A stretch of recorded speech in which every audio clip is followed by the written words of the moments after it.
Okay. All right.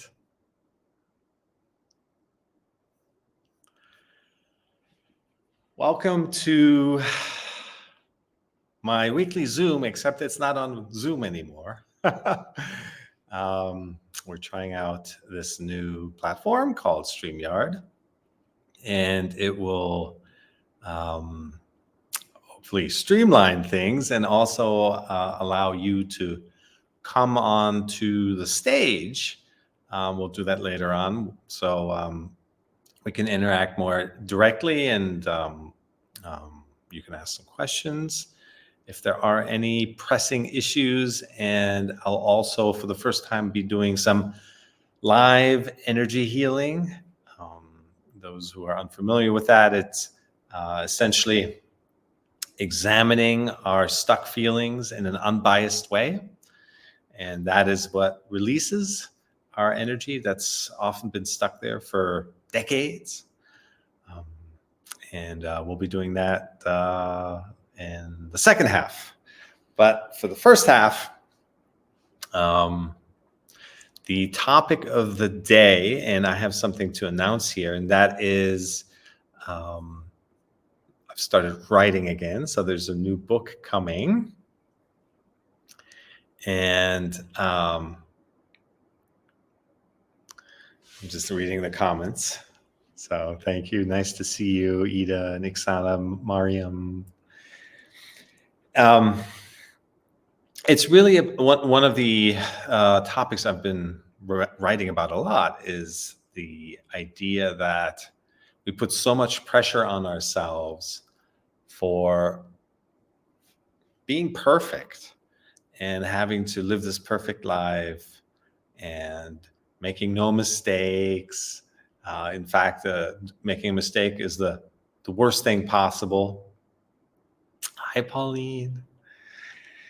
And it's beaten into us, not to mince words, from the moment we get into early education.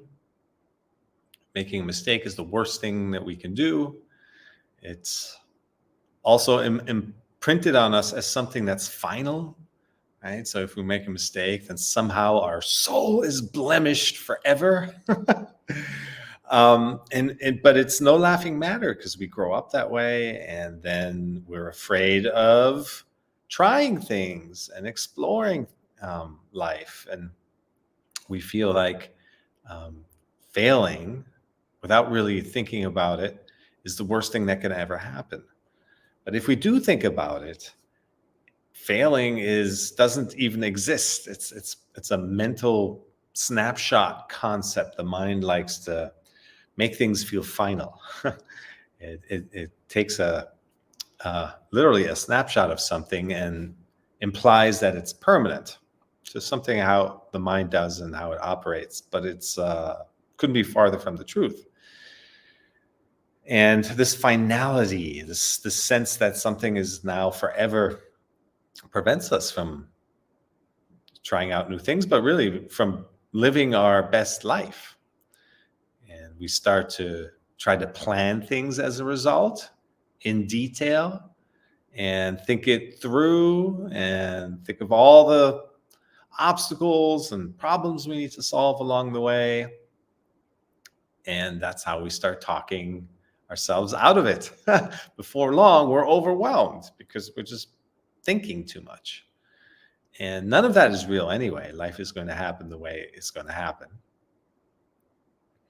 But we imagine, all these overwhelming scenarios that might happen.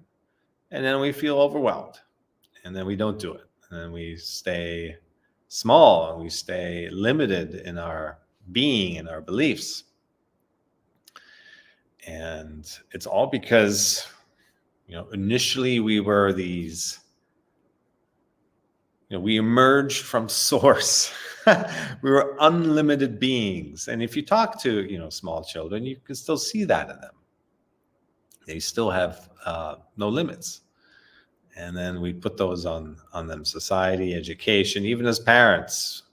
We might be concerned. Don't do this, don't do that. You might hurt yourself, you might fall, or it's too risky. It hasn't been done. You're good at this, you're not good at this. All these imprints that we absorb that really stick with us. And at a time when we don't have the faculty or the tools to know any better, and then we assume all these limiting beliefs, and we think they're ours. We think that we're them. We identify with our beliefs. And that's the other thing, is that we're being told and barraged with, you're this, you're that, don't do this, don't do that. And we start to become really head heavy. We start to live in our heads. Certainly by the time we get to education, oh boy, do we live in our heads. Everything needs to be planned out. Your life needs to be perfect. And if you make a mistake, you're doomed. It's kind of the message that we get. And the nature of life couldn't be any different. We're really meant to be students. Life is the teacher. We're the students. And as a student, if you put yourself in a learning mindset, then you approach life very differently. You have an open mindset. You are curious. You are exploratory. It's kind of a positive mindset because you're looking to see, what comes next? What happens here? What happens if I do this? What happens if I do that?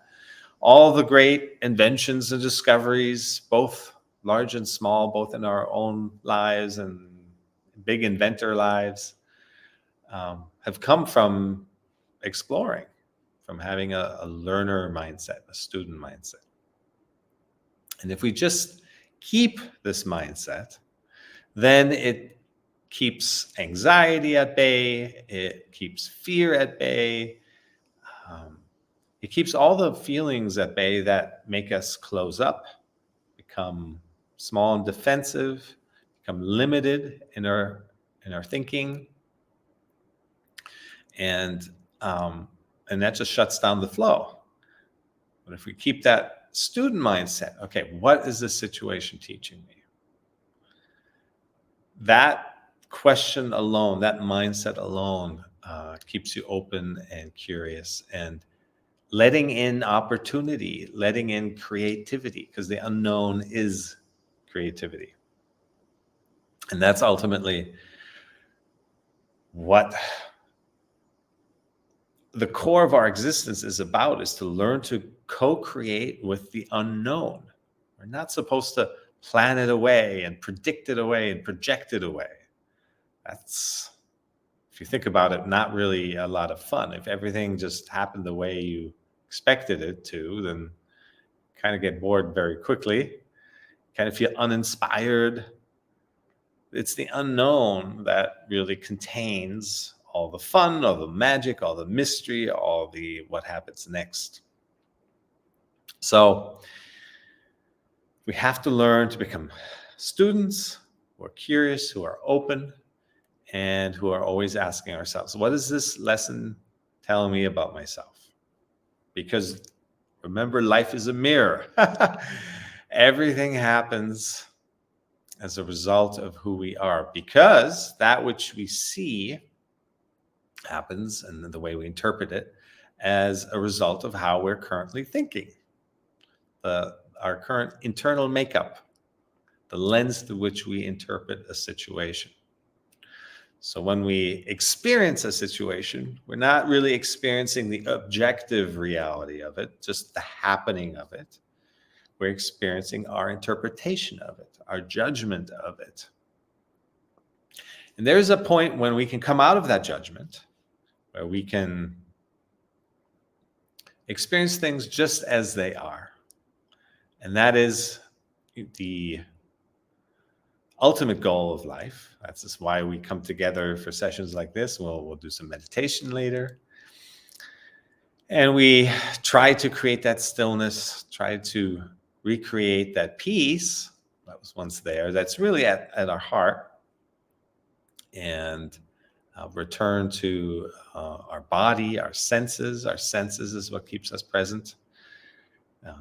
Tasting, touching, hearing, smelling, feeling, all these senses. You can't see something in the future, right? You can only see what's in front of you, or hear sounds that are happening right now, not yesterday or tomorrow. So staying with our senses keeps us present. That's why they're there. But we have this monkey mind that drifts. It comes in and grabs our attention, and then we get lost in thought.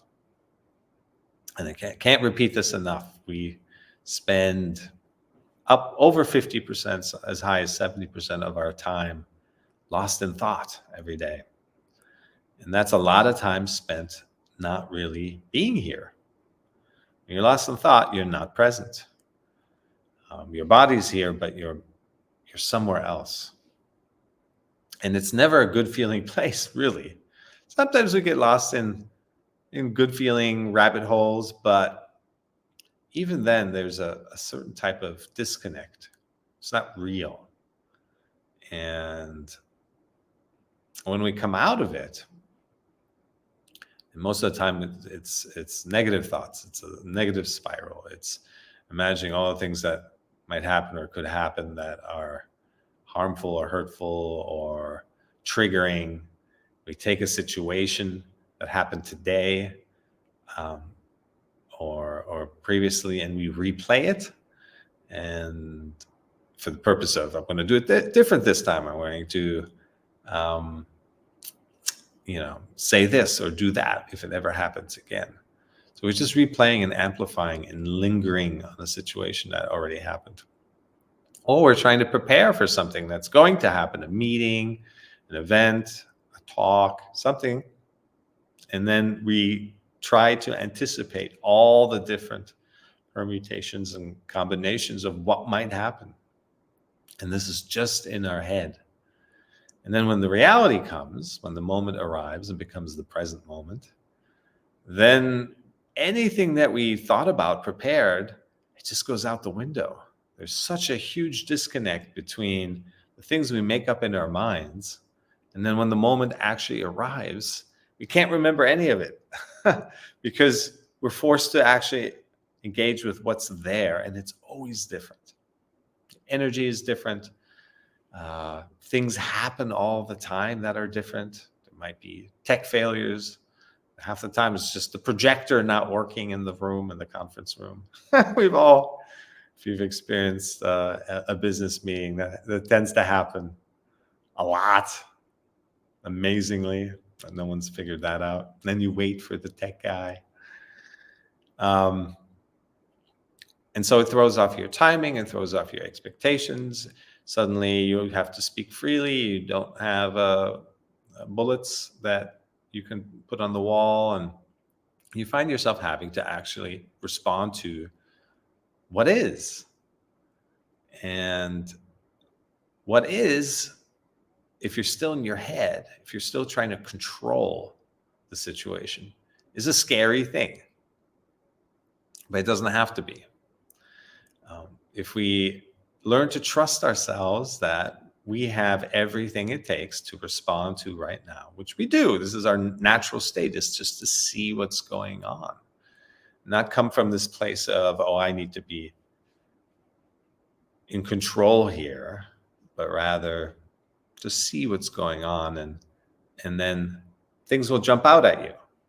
Somebody's wearing an interesting shirt or glasses, or some memo just went around news a few minutes ago, and people are chatting about it. So you use these situations that are real to engage with them, and not to come in all separate minded, and then keeping things separate, even by just kind of regurgitating from the place of what you've thought about and planned from. So, and that place doesn't actually feel good either. It's just dry and kind of dull and really dead. It's not alive. And people notice that when we come from everything that we've anticipated, which is, always different.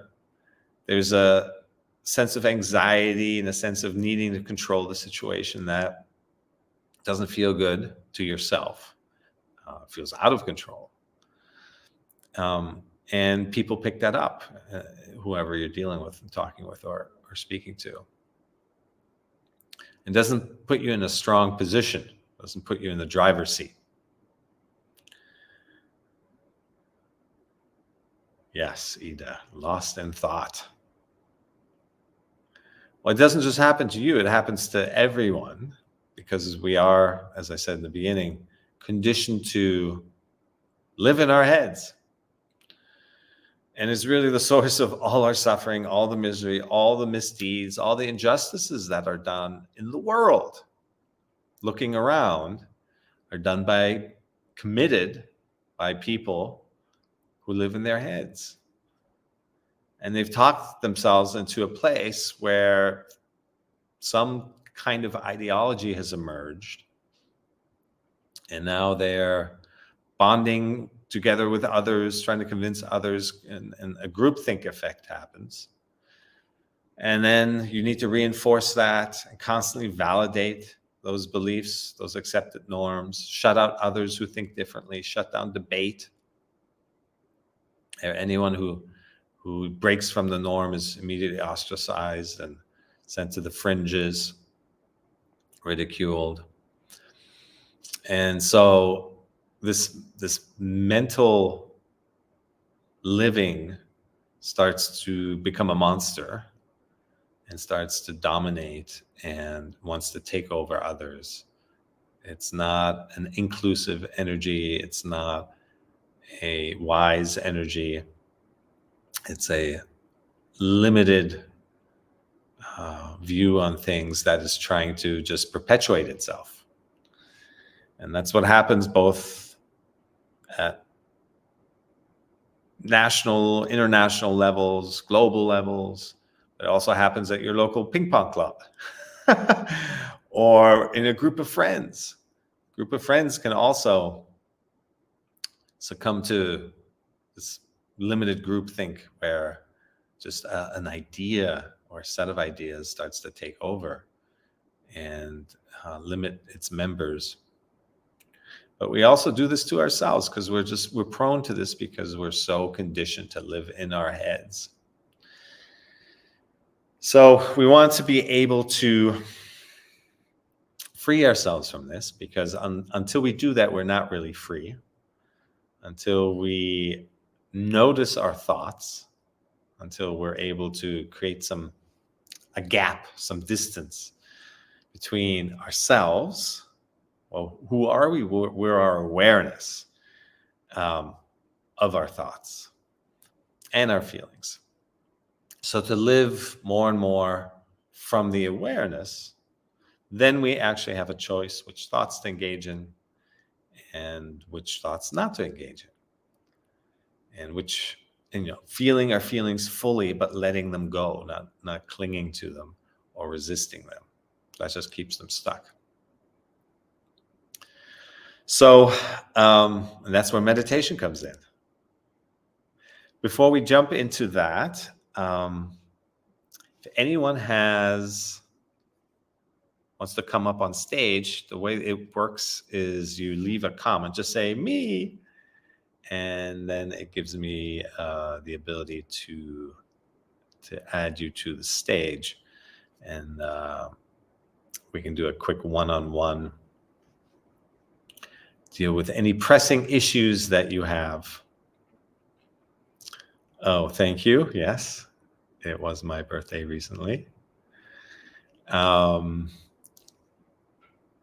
So if anyone wants to come on stage, just say me, put me in the comments.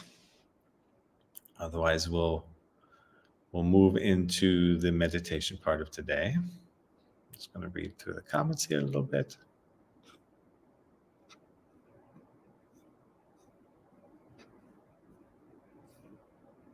Okay. All right.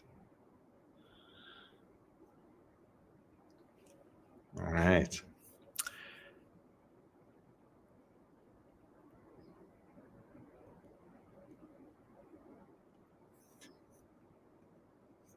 Okay.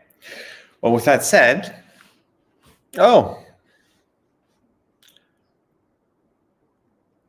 that's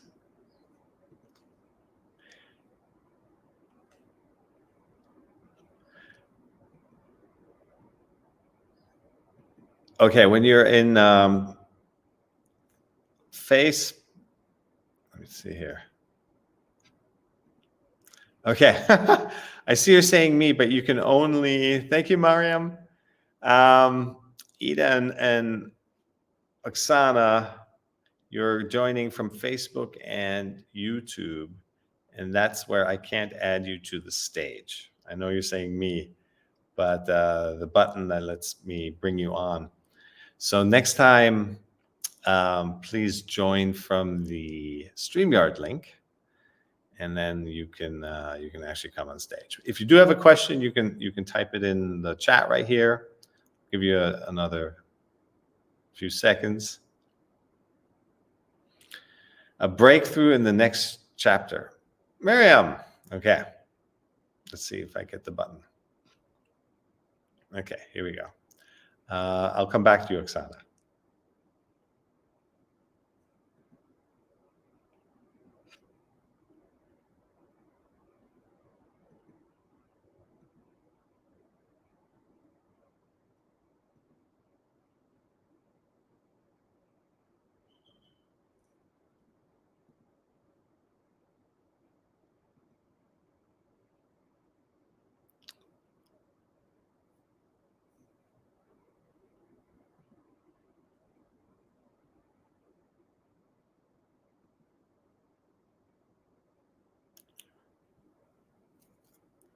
All right, Mariam, you should see an invite on your screen.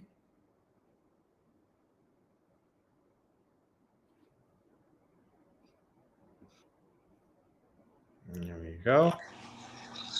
Yay, nice to see can you. you hear me? I can. Hi, good to see you. It's Sorry, great my to see dog you. Oh my gosh. Okay. I'm gonna move from this room because she thinks I'm talking to somebody. Well, you are. Yeah, but she thinks somebody's here. Sorry about that. Stay. No, that's great. Dogs are intuitive and they're excited. She's very excited. Yes. Well, it's good to be here. Thanks for making this happen. And my immediate thing right now is, can you hear me okay with the dog in the background? Yeah. Okay.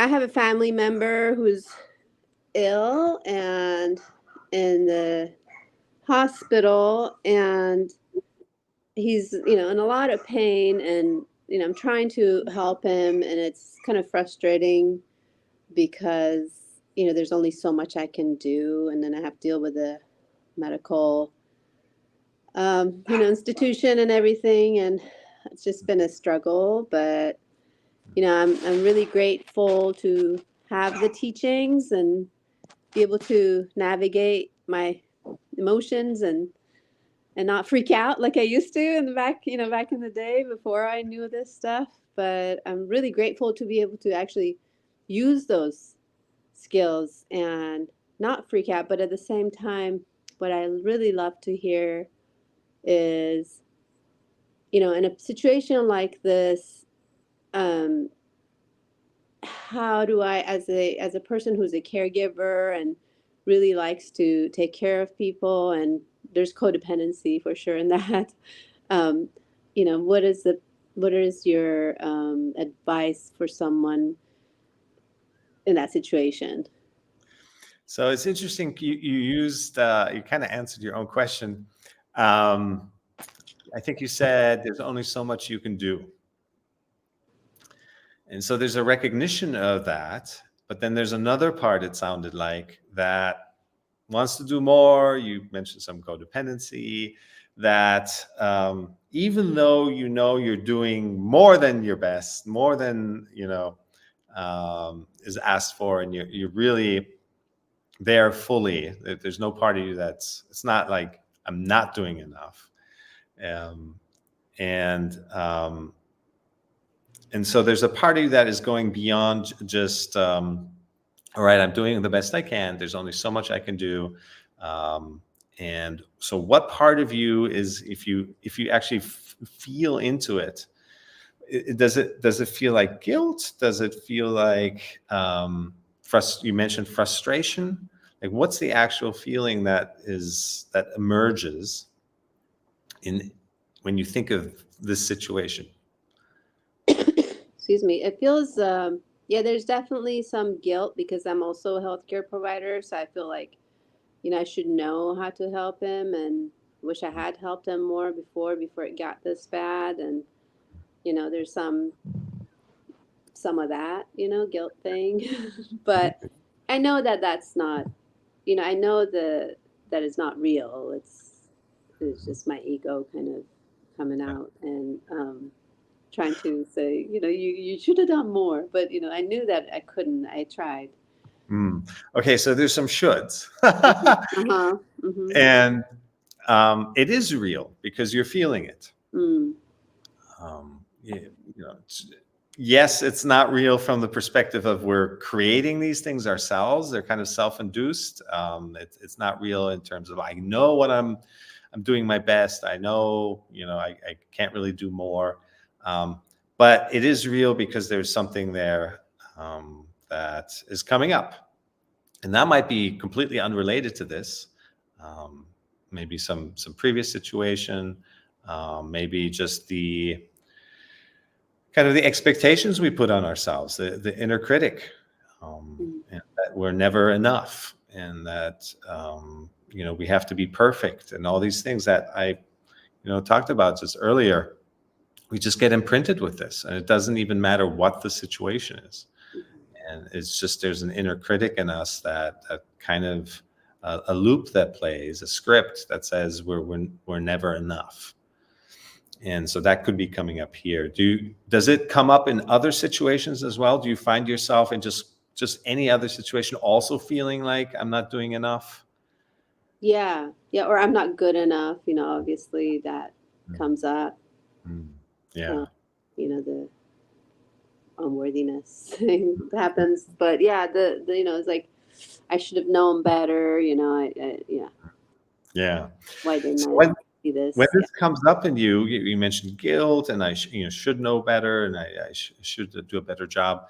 Where does that show up in your body? Is there somewhere you can tune into?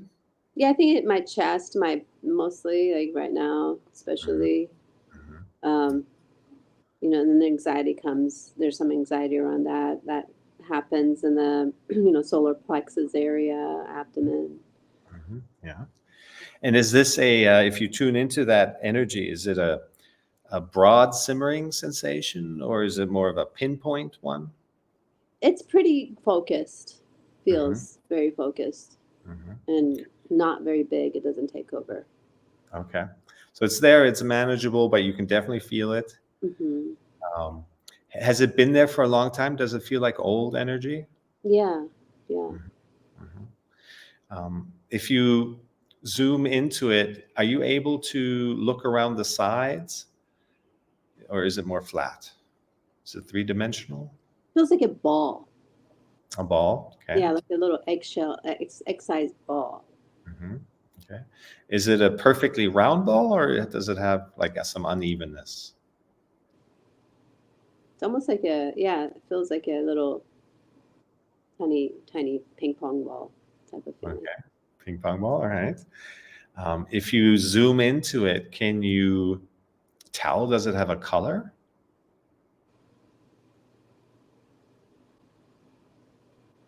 It's kind of like muddy, greenish, muddy color. Okay.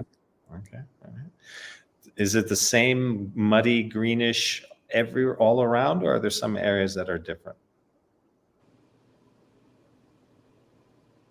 Yeah, I think there's some lightness around it, but there's, the thing itself, you mean, or around it, like, yeah, Mm-hmm. Yeah, the thing itself, or yeah, even at the edges, it's a little more light. yeah. Mm-hmm. Okay. All right. If you zoom in even closer, how far will it let you come close? Is there a point where there's maybe a fear reaction, or it's pushing back? How close can you get?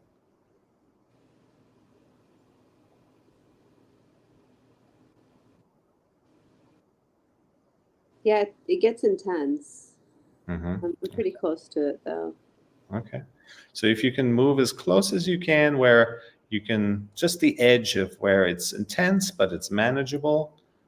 It's not too much, but you're definitely feeling the reaction, the tension, the pushing back. And just stay right on that edge and observe for about 30 seconds. Just observe and see what anything that you can see.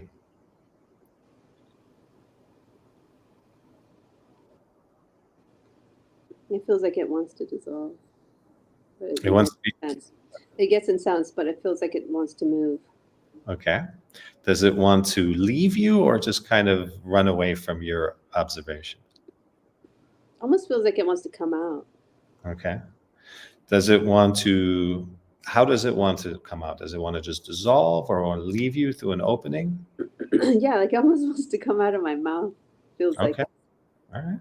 So accompany it, watch it rise through your throat, upper chest, through the throat, and then just guide it out through your mouth.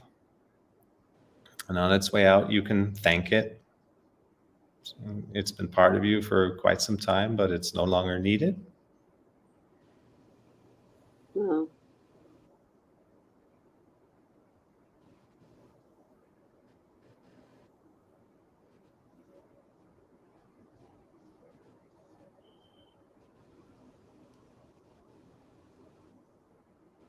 it's pretty icky, Mm-hmm. Okay. gooey, and sticky. Okay. It's still moving. It's still wanting to Yeah, leave. yeah, it's Okay. like yeah. All right. So take your time here to just make sure it all comes out.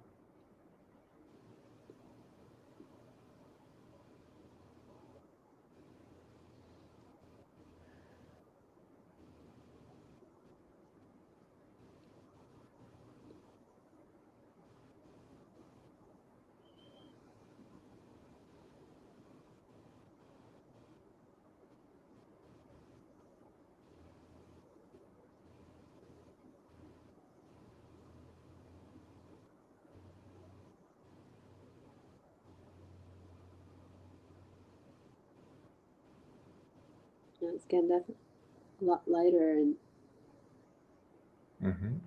change in colors in there. Okay.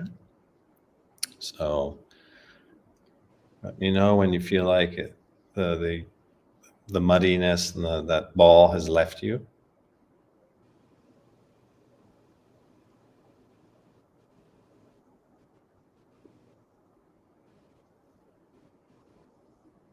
Make sure to get it all out.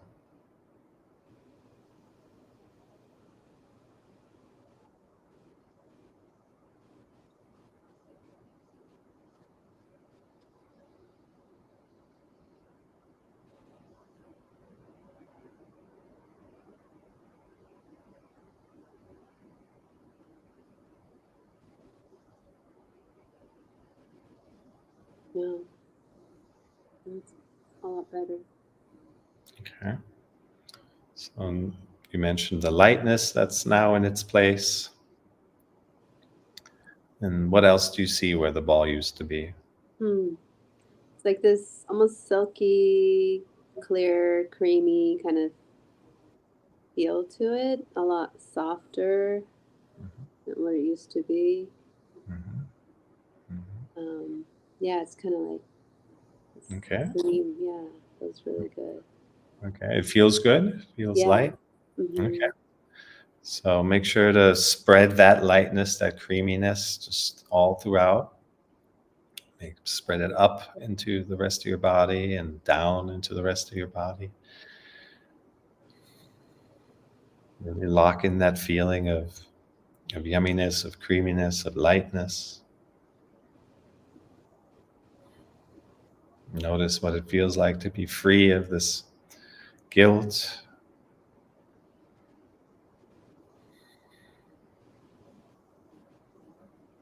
Mm. Well, much better. Thank you.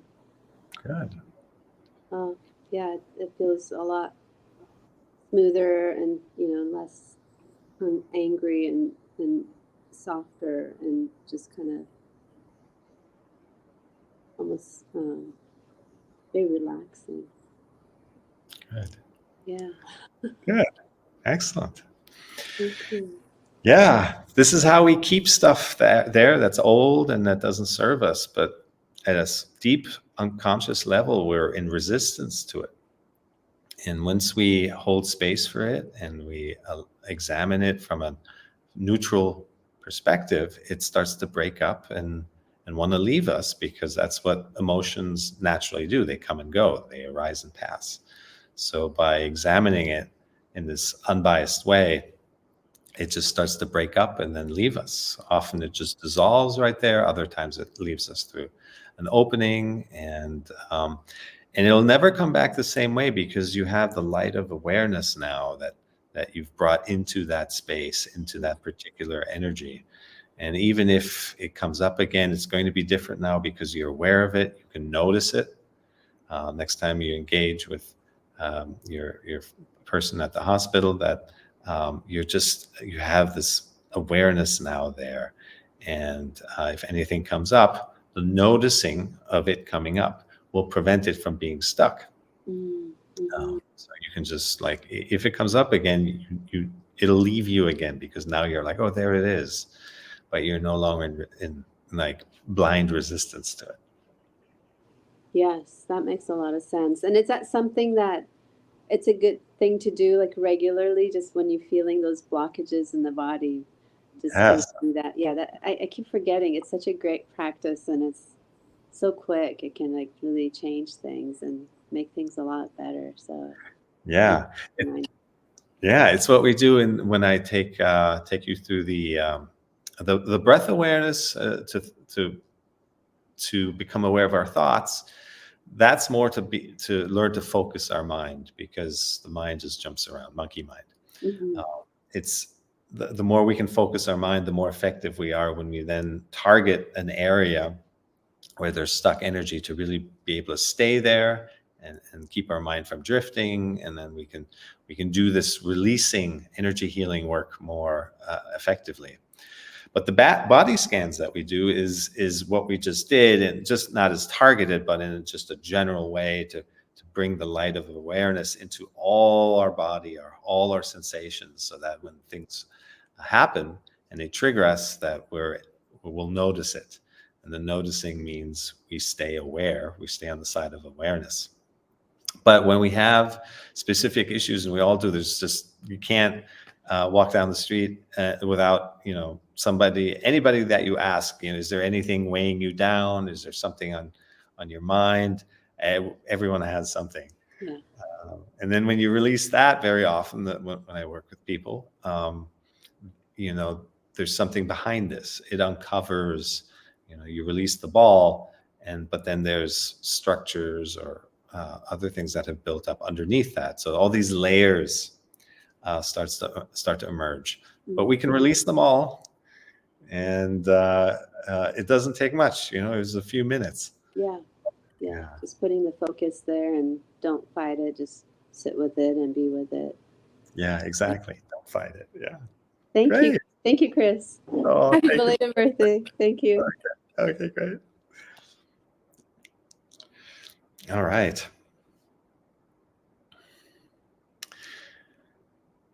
Okay, so that was uh, a great demonstration of really applying your consciousness, your awareness to your body, and how the body's natural state is to want to be healthy. We're just keeping things stuck through our kind of unconscious resistance to feeling our feelings. And when we bring awareness into our whole being, life just flows through us. Nothing gets stuck anymore. Even with pleasant things, we tend to cling to them and we don't want them to go away. And then something that was pleasant one moment ago becomes unpleasant because we are afraid of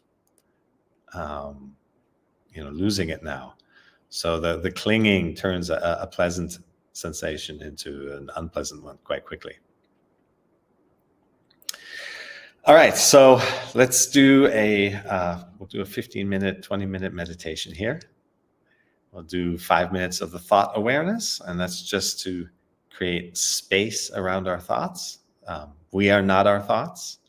So learning to observe our thoughts in much the same way that we just experienced observing our feelings. That gives us the ability then to choose which thoughts to give our attention to. And that which we give our attention to, that's our life force. That's the most precious resource we have. It's our time, it's our energy, and we become that which we give our attention to. So we must learn to be very vigilant in what thoughts do we give our attention to, because we absorb them into our being, into our makeup, into the sum total of our frequency is all the individual frequencies of the thoughts that we give our attention to. So if there's a lot of negative thoughts or anxious thoughts, then we absorb that negativity and anxiety. So learning to observe our thoughts in the first place and then choosing which ones to engage with goes a long way towards having the choice of, like, what do I want my frequency, my vibration to be? Well, we are, we have this built-in GPS that tells us this is a good feeling thought. It serves me. It's about opportunity. It's about expansion. And this thought I'm going to engage in. And this other thought it feels small. It feels limiting. It feels anxious. I'm just going to let that one go. And just to be able to do that, you're already preventing a lot of thoughts that ultimately lead to feelings. Every thought, that's where feelings start, where we then react to the thought in a positive or negative way. And so we can already keep our system clear by just choosing which, developing our awareness muscle, so we can choose which thoughts to engage in. And then that results in a body that feels better and lighter and more positive outlook and so forth. So that's the first part, the thought awareness.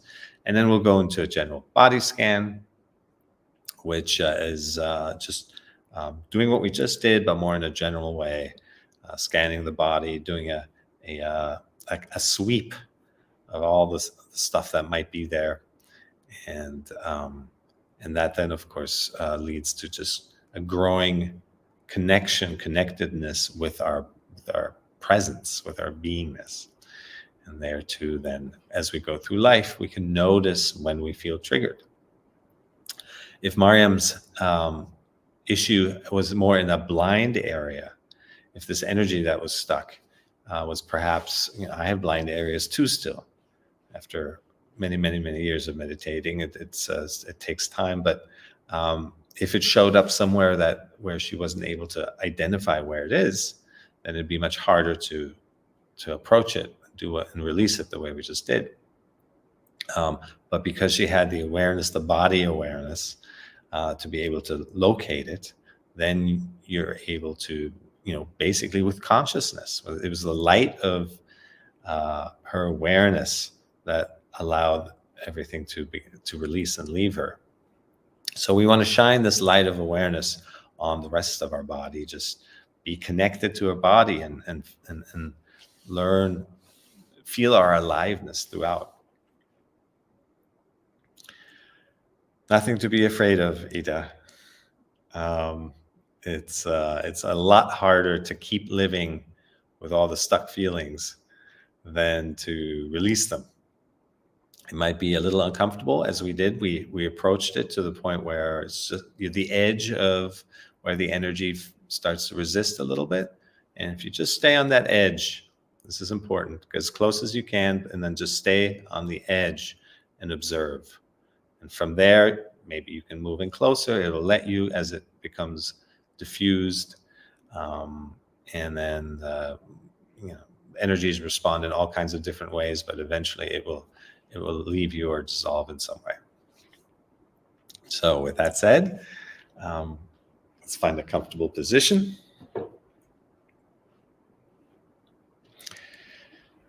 Spine straight, bones stacked. And with our eyes and mouth closed, focus on the incoming and outgoing breath at the entrance of your nostrils.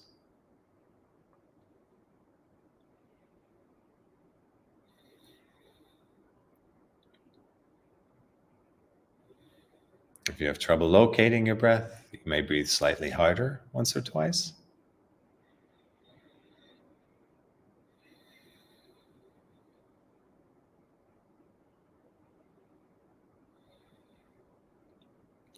Then return to natural breath, normal breath.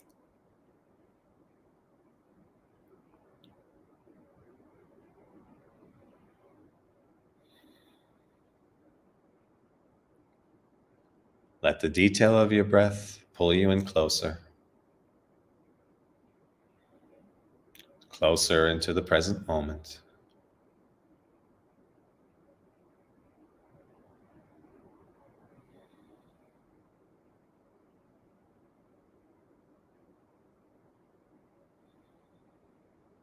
If it's shallow breath, let it be shallow.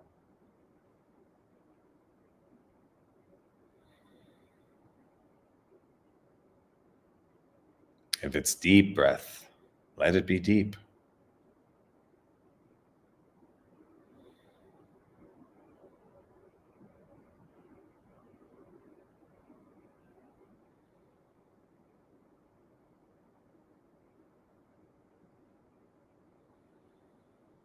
If it's more in the left nostril, let it be the left nostril.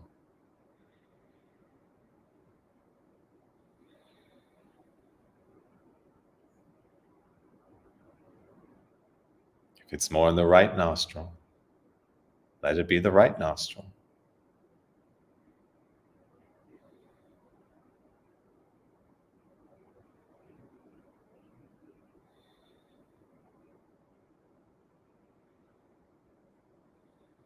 Or if it's both nostrils, let it be both.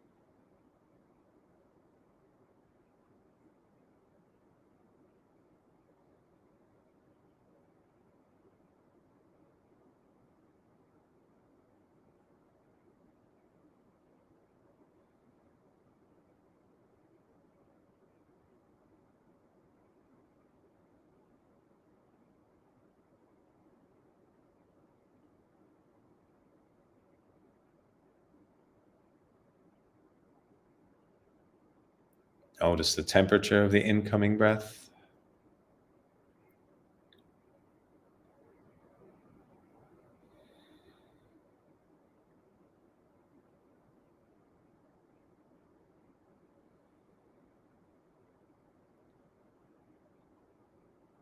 Notice the temperature of the outgoing breath.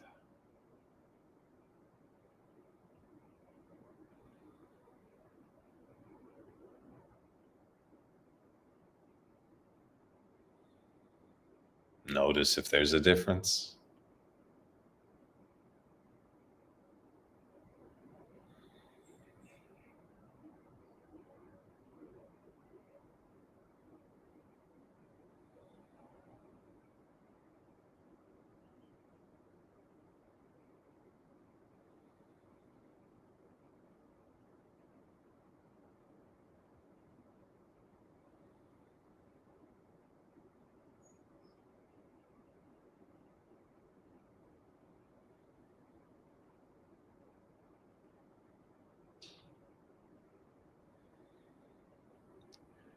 Notice the pace of the incoming breath.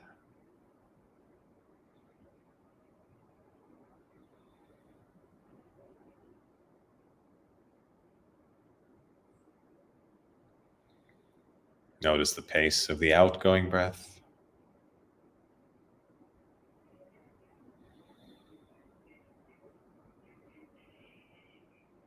Notice if there's a difference.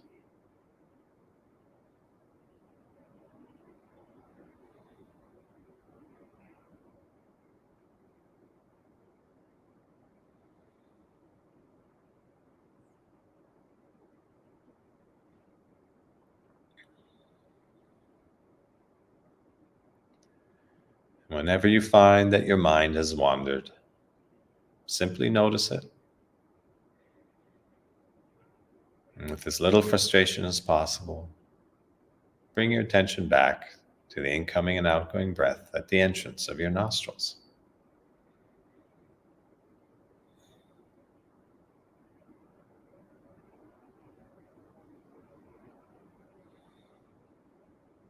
Natural breath, normal breath.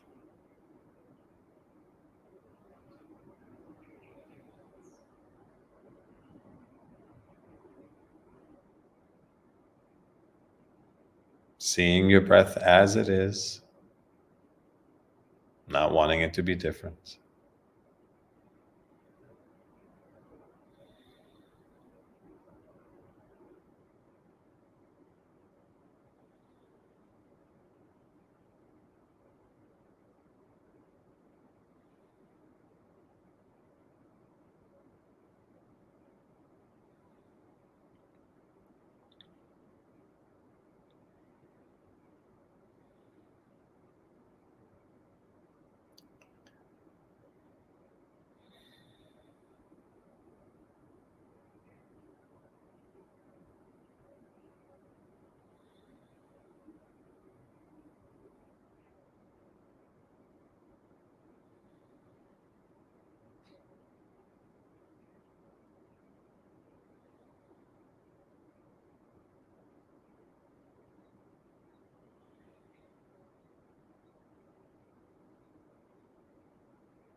Now gradually shift your attention to the top of your head, your crown chakra, an area about the size of a fist, and notice any sensations that may arise.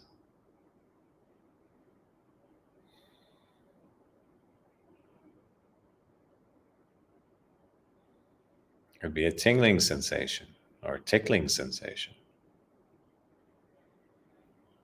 a stinging sensation or prickly sensation.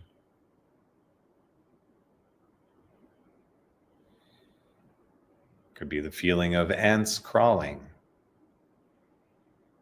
of pressure or lightness, heat or cold.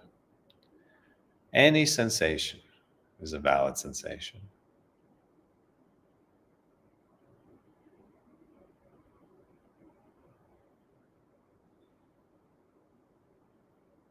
No need to look for a particular sensation. Simply observe what is.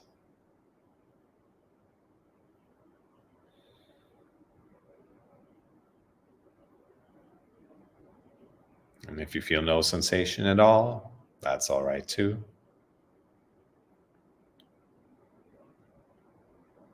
Simply observe.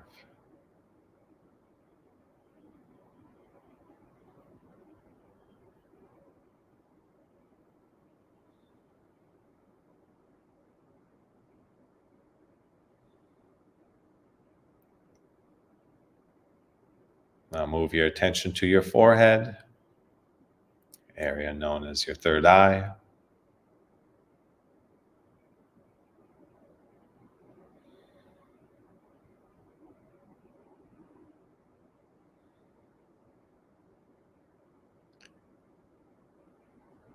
And move around to the left side of your head.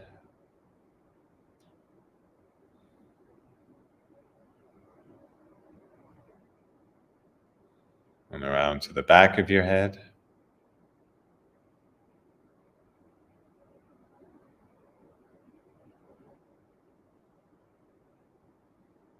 Around to the right side of your head.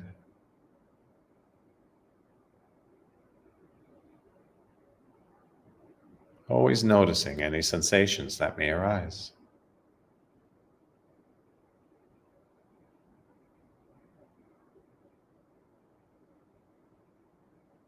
And moving into your right eye socket.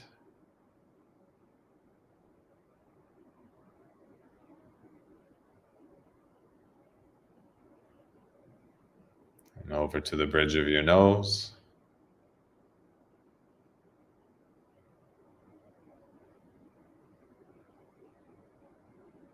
And on to the left eye socket.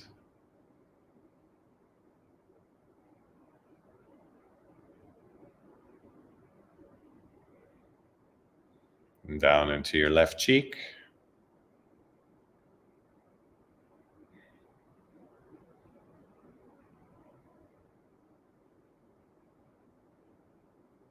And over to your lips.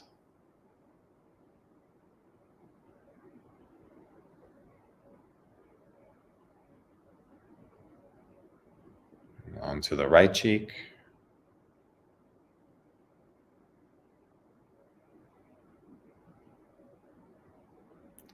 And down to your chin. Always noticing any sensations that may arise.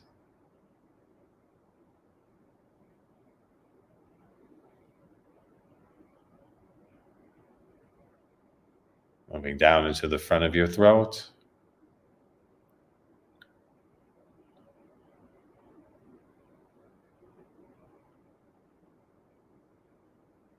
And around to the left side of your neck.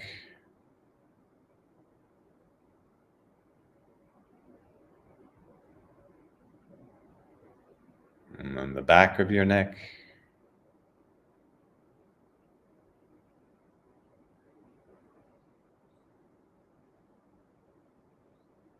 On the right side of your neck.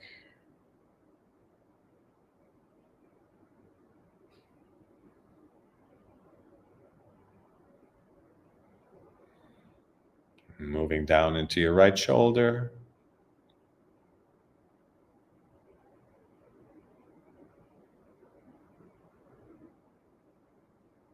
And into your upper arm, first the front.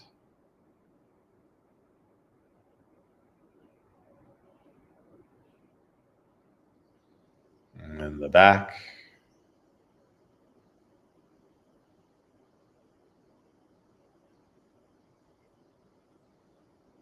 Moving down into the back of your elbow.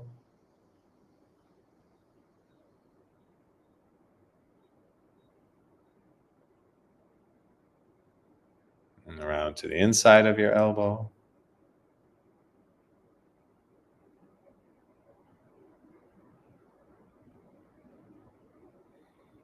Down into the inside of your forearm.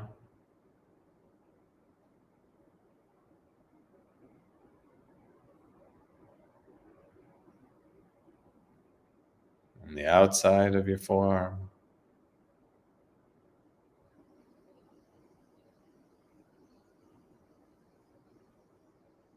Now into the back of your hand.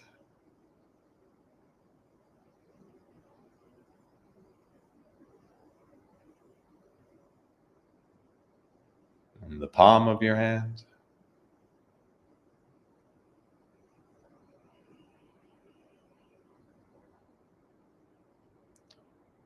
And into your fingers.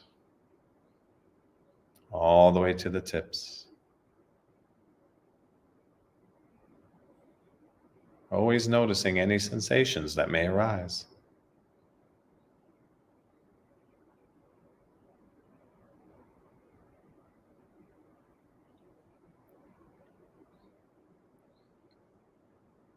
Now move your attention into your left shoulder.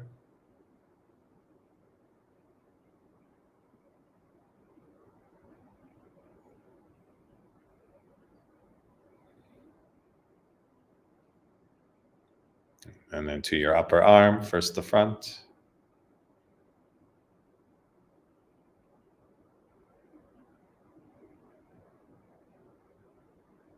And the back.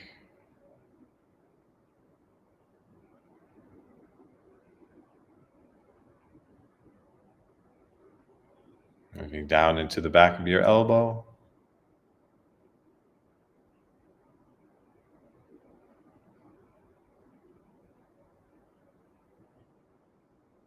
And around to the inside of your elbow.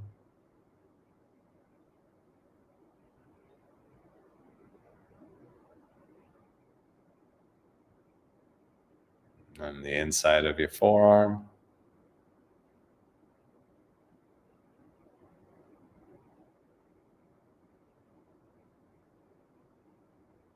And the outside of your forearm.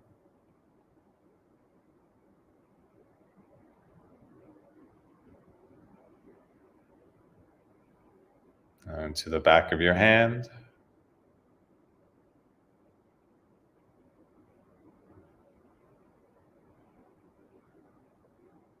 And the palm of your hand.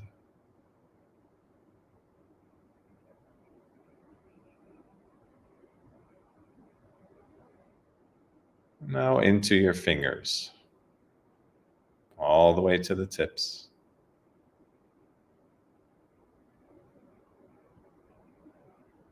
Always noticing any sensations that may arise.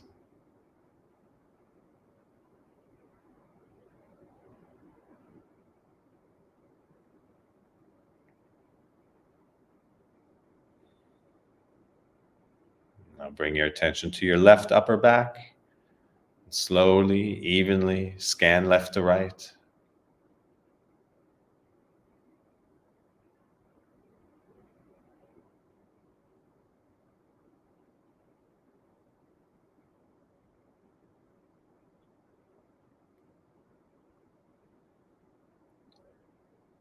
Moving down to your right middle back, slowly, evenly scan right to left.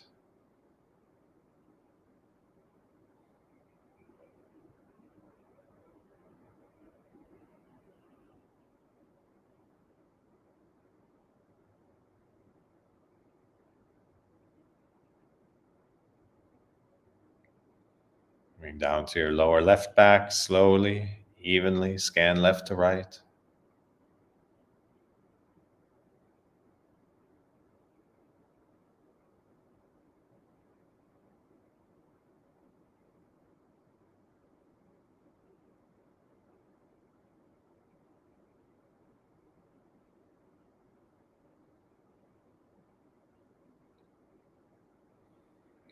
Now move your attention to your left upper chest, the area above your heart. Slowly, evenly scan left to right.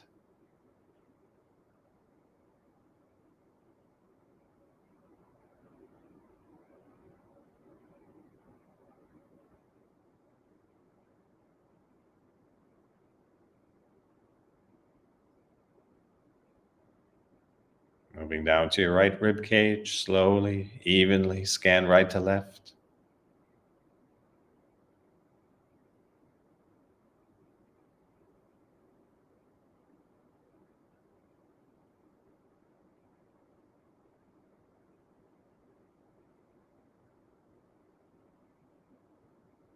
Down to your lower left stomach, slowly, evenly. Scan left to right.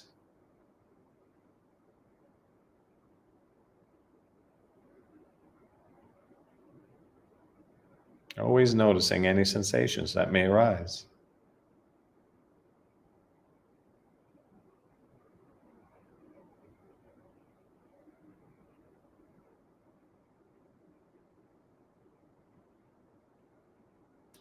Now move your attention into your root chakra, the area above your pubic bone.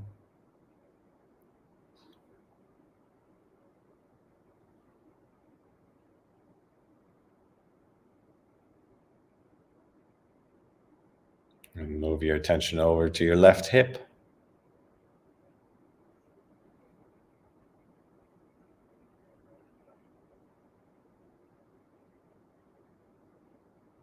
Over to the left butt cheek.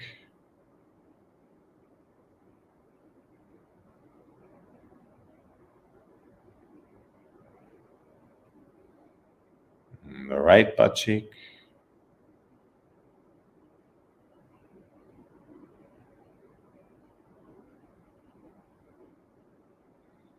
And the right hip.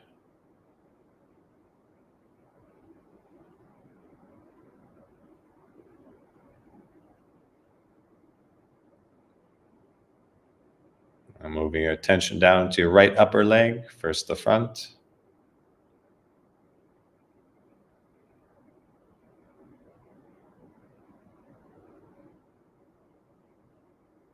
And then the back.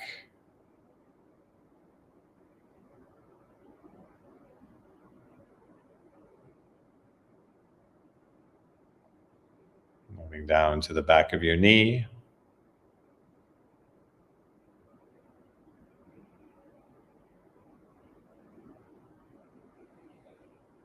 And the front of the knee.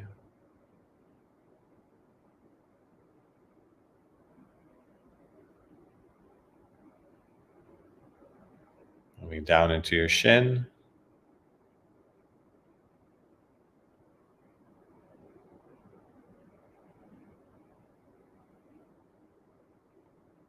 And around to the calf.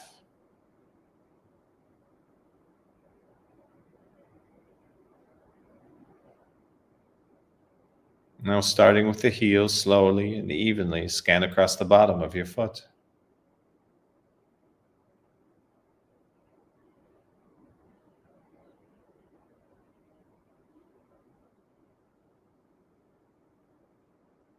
Come around to the top of the foot.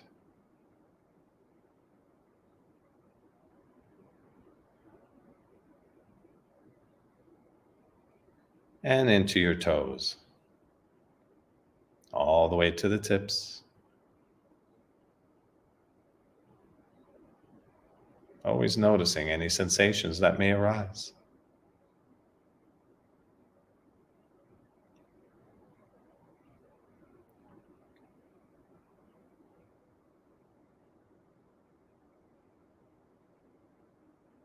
Now bring your attention to your left upper leg, first the front.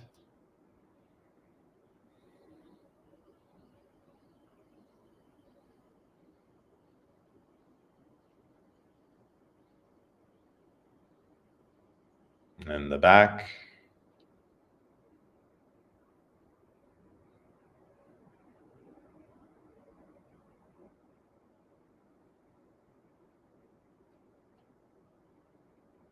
Moving down to the back of your knee.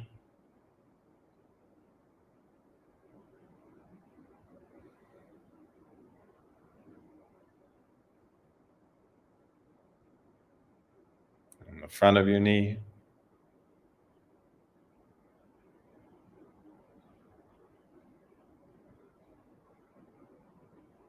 And down into your shin.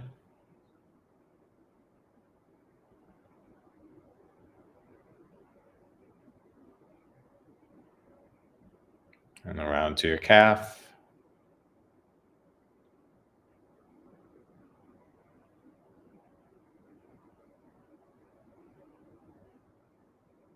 And starting with the heel, slowly and evenly scan across the bottom of your foot.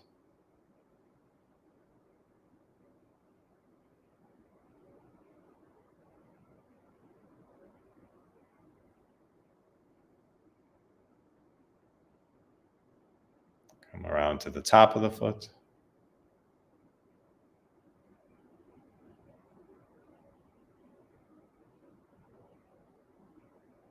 And now into your toes. All the way to the tips. Always noticing any sensations that may arise.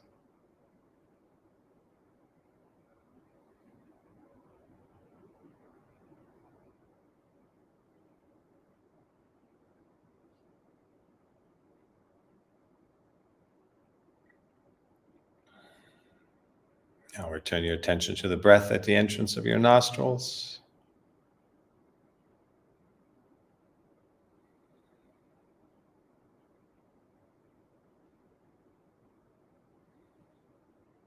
And when you feel ready, slowly blink open your eyes.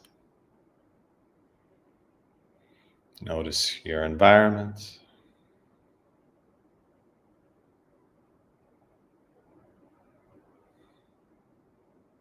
Notice yourself and your environment.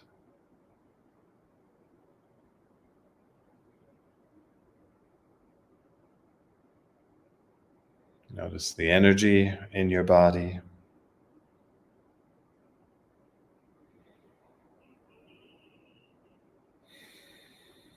Notice your aliveness.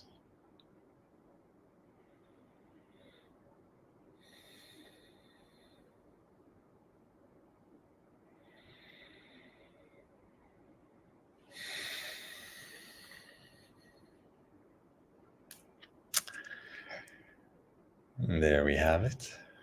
Good work.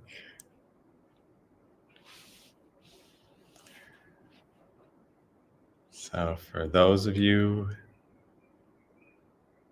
yes, heal yourself with your inner power. Exactly. Those of you who are wrapping up your weekends, Sunday nights, have a good rest of your evening. And everyone else who's into the new week already, have a great week. Thank you, Mariam, for coming on stage. And we'll see you next time.